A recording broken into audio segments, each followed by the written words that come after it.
Joining us now to discuss what's being done to help residents before and after the storm hits. Cuthbert Langley is the Director of Communications for the American Red Cross, Palmetto, South Carolina region. Thanks very much for joining us. What are you seeing in terms of preparedness and what people need right now? Good morning. Right now, we know folks are heeding the evacuation orders, especially here in South Carolina. Last night, more than 1,300 people spent the night in about 30 evacuation shelters throughout South Carolina.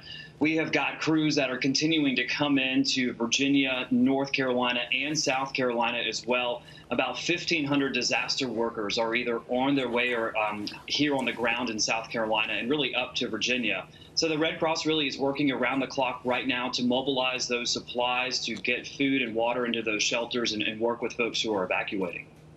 Cuthbert, this is Jack Brewer here. Is your biggest issue right now going to be the loss of power? We've been looking at so many people trying to evacuate, and it sounds like a lot of those folks have stayed in their homes. What do you have planned on doing to try to, compensate for the loss of power as these storm surges come through? Absolutely. Well, for the last several days and really throughout hurricane season, we've really been preaching preparedness. And this storm is showing why that's so important. We want people to get those disaster kits ready.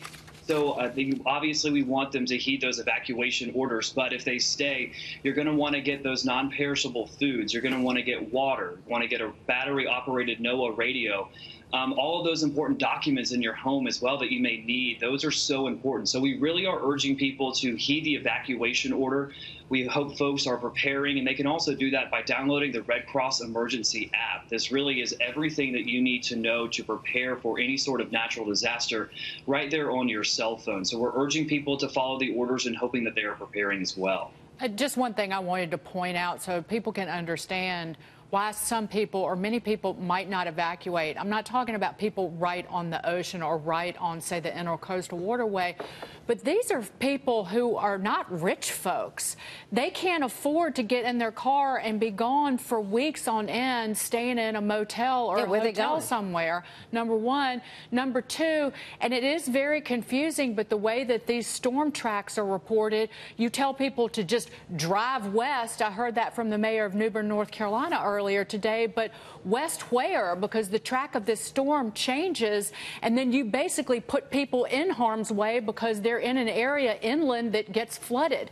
And then they have to worry about getting back to their homes. They can't get back while their home gets looted. So I'm just trying to put it in perspective, knowing this part of the country so well, growing up near there, that people aren't irrational, that they make these decisions quite rationally in some instances. Sure. The Red Cross is going to be here to support folks who need it. We've got those evacuation shelters that are set up throughout the state. We're staying in really close partnership with different agencies around the state and federally as well. So, again, we have more than 30 evacuation shelters open here in South Carolina. And the bottom line, the Red Cross is going to be here. We, too, are keeping a very close eye on the storm, and we are going to keep bringing in supplies and people and be on the ground for as long as we're needed, even after the storm, for whatever folks are going to need. So what's your capacity? How much can you handle? We have an awesome network of volunteers. 64,000 disasters is the number that we respond to every year. So we are continuing to stay in very close contact with our volunteers. I've seen folks coming in here from South Carolina to South Carolina from Los Angeles, across the country. So we are pulling in our volunteers. We have supplies and items. And if folks want to help us out in this effort, they can text the word Florence to 90999.